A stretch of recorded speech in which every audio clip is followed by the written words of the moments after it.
Olá pessoal, tudo bem? É o professor Nilson. Hoje eu vou falar com vocês a respeito dos fatores de produção. Só que antes de eu entrar nesse assunto, eu queria falar com vocês de um assunto que a gente sempre trata em economia, que é a escassez. A escassez dos recursos de produção, a escassez das matérias-primas, a escassez de recursos financeiros, de recursos humanos, a escassez de elementos que fazem falta para o nosso dia a dia. Lembrando que a escassez ela sempre vem acompanhada de uma palavra que é depende.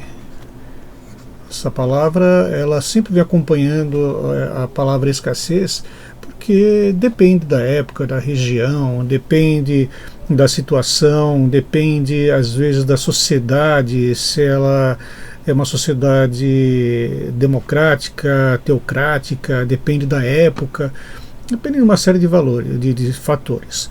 E a escassez ela nos remete também a escolhas que nós temos que fazer. Por quê? A gente sabe que as necessidades humanas são infinitas e os recursos naturais, os recursos que a natureza nos provê são limitadíssimos. Por exemplo, a água. Nosso planeta, apesar de 2/3 do nosso planeta ser formado por água, apenas 2 a 3% dessa água é potável e boa para o uso. E mais de 70% desses recursos dessa água potável está congelada. Então, quer dizer, sobra muito pouco para a gente poder consumir de água potável.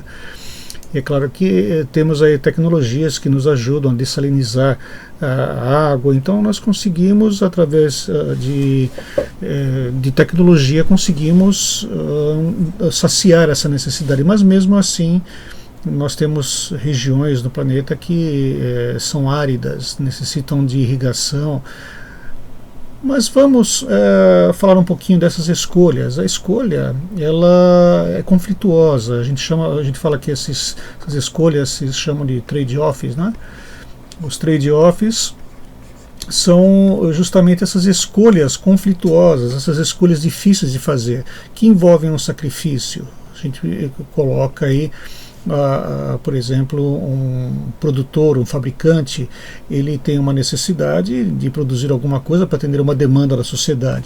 Só que ele vai ter que fazer um sacrifício. Se ele produz, vamos imaginar aí banquinhos, ele vai produzir cadeiras também, então ele vai ter que escolher a quantidade de produtos, banquinhos ou cadeiras, que comporte a quantidade de matéria-prima que ele possui, em madeira nesse caso, que também é um recurso natural extremamente caro e raro.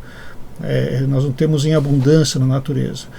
Então, nós temos aqui uma outra palavra que é o dilema, que tem tudo a ver com a escolha conflituosa, né? Nós estamos a todo momento fazendo essas escolha do que a gente pode sacrificar em detrimento de outra coisa. Nós temos produtos que atendem a uma necessidade específica da sociedade, mas esses produtos, dependendo da época, dependendo da sazonalidade, nós colocamos mais de um produto do que de outro. Então, isso daqui é apenas para a gente poder começar a conversar. Uma coisa que eu gosto de também tratar com os meus alunos é a respeito dos recursos, né? A gente também tem mais essa palavrinha, os recursos. Eu estou falando de todos os tipos de recursos, não somente os recursos naturais, recursos financeiros, recursos humanos, recursos que envolvem conhecimento. Então, os recursos eles têm vamos dizer assim, uma amplitude muito grande. A gente pode falar que vamos pegar os recursos de uma determinada empresa, ou a gente pode até pegar o exemplo da faculdade mesmo, de uma escola, né? Nós temos aí recursos que são voltados para o ensino. Então, está bem definido qual que é o nosso objetivo, né? Seria o ensino, né? O aprendizado. E a gente vai utilizar recursos como a lousa, o giz, o recurso humano, que é o professor, as carteiras, caneta, lápis, borracha. Então, todos esses recursos eles são voltados para o ensino. Se a gente pegar um departamento de tecnologia, o antigo CPD, hoje o pessoal chama de TI, E esse departamento ele atende a uma necessidade dentro da empresa, da mesma forma que outros departamentos, mas só que o departamento de TI ele provê a empresa de informações. Essas informações são cruciais para que os departamentos tomem decisões. A mesma coisa vai acontecer dentro dos fatores de produção. A gente vai entrar nesse assunto agora, porque tem tudo a ver com os recursos. A gente tem os fatores de produção que são limitadíssimos. Se a gente pegar, por exemplo, dentro de um contexto histórico, podemos pegar aqui, por exemplo, Karl Marx. Foi um dos primeiros a tratar dos fatores de produção. Segundo o livro, a obra dele, O Capital, terra, trabalho e capital são os elementos necessários para atender a toda a demanda de uma sociedade. É claro que dentro dessa conjugação ou da combinação, ou individualmente, cada um desses fatores de produção podem atender a uma necessidade específica. Segundo Karl Marx, apenas um parênteses, Karl Marx, quando escreveu a obra O Capital, ele não tinha intenção de falar bem do capitalismo. A intenção dele era julgar o capitalismo, o uso do trabalho, a exploração do trabalho, do trabalhador, a geração de mais-valia. Então, tudo isso daí era condenado pelo Karl Marx, tanto que esse foi motivador para que ele escrevesse essa obra, O Capital. Então, dentro do contexto em que ele vivia, terra, trabalho e capital era o suficiente para poder atender a todas as necessidades de uma população. A gente está dizendo dentro daquela época, dentro daquele contexto em que ele vivia, certo? E é claro que cada um desses fatores de produção, eles têm uma remuneração, eles têm uma forma de serem pagas. Eles têm os seus custos. Cada um dos fatores de produção tem, por exemplo, através, vamos ver, como por exemplo a terra, ela pode ser alugada ou pode ser arrendada. A gente tem, por exemplo, um apartamento ou uma casa, e vocês têm custos para poder manter essa casa. Vocês têm custos como, por exemplo, IPTU, tem outros impostos, ou tem o condomínio, por exemplo, se for um apartamento, se for um condomínio de casas, né? E o arrendamento, que é uma forma também de remunerar a terra, o uso da terra. Se eu sou proprietário de um terreno e esse terreno está ocioso, eu posso arrendar esse terreno para uma pessoa. Tudo aquilo que ela produzir, uma parcela dessa produção vai ser passada para mim. Então é uma forma de cobrar arrendamento. Esse tipo de negociação era muito feita durante a época medieval. Com relação ao trabalho, o trabalho ele é remunerado através do salário. Essa palavra ela vem desde a época dos romanos, da antiguidade, da época dos soldados romanos. Eles recebiam o soldo deles, a gente chama de soldo, o salário de um soldado. E eles recebiam sal como remuneração. Esse sal ele era muito útil, tanto para quem tinha e tanto para quem usufruía dele. Vamos pegar o exemplo da dona de casa.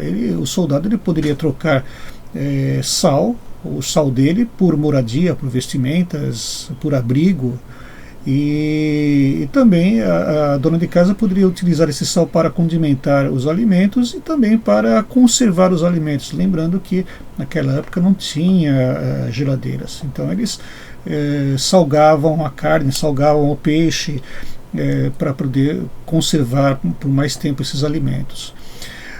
O capital ele é remunerado através dos juros. A gente conceitua juros como a recompensa pelo uso do capital. Vamos imaginar que a gente empreste dinheiro para alguém e esse dinheiro vai ser emprestado a juros, vai dar uma recompensa para aquela pessoa que emprestou esse dinheiro. Então, os juros foi condenado na época da Inquisição pela Igreja Católica. Eles apesar, é claro, a ironia, eles condenavam as pessoas que cobravam juros, mas hoje o Banco do Vaticano é um dos locais aí que cobra as maiores taxas de juros do mundo. A tecnologia se tornou um fator de produção importante também nas épocas mais atuais, E a tecnologia, em todas as suas formas, tecnologia de produção, tecnologia de conhecimento, né, que foi produzida por alguém, ela é remunerada através dos royalties. A gente pode pegar um exemplo de uma Sony, de uma GM, Ford, são empresas multinacionais, são sediadas em outros países e eles são remunerados através dessa cobrança de royalties. Significa eles desenvolveram essa tecnologia, eles desenvolveram esse conhecimento, essa forma de produção, então nada mais justo do que serem pagos por isso. Um exemplo, eu fui franqueado de uma escola de idiomas e eles cobravam royalties na forma de que eles exigiam que a gente comprasse todos os materiais deles, a gente comprava os cadernos, tudo material que vinha com a logomarca dessa empresa, que não preciso citar o nome, ela cobrava desses materiais um valor um pouquinho maior na forma de royalties, né? Eles não iriam falar para a gente que eles negavam que cobravam royalties, mas é uma forma de cobrar royalties também. Várias empresas pagam, por exemplo, uma participação dos lucros, eles pagam algo a mais para aquela pessoa que desenvolveu aquele conhecimento, aquela forma de produção ou aquela tecnologia. Capacidade empresarial, as empresas, é uma característica do sistema capitalista, elas somente vão se motivar através do lucro. É a razão de existência para uma empresa colocar um produto no mercado. Isso dentro do sistema capitalista. No sistema socialista, eles têm um outro objetivo. Então, esses fatores de produção e os recursos, eles têm uma certa similaridade. A gente percebeu isso durante a nossa conversa. E mais adiante a gente vai falar a respeito também da microeconomia. Mas isso eu vou deixar para um outro momento. Foi um grande prazer falar com vocês. Até mais.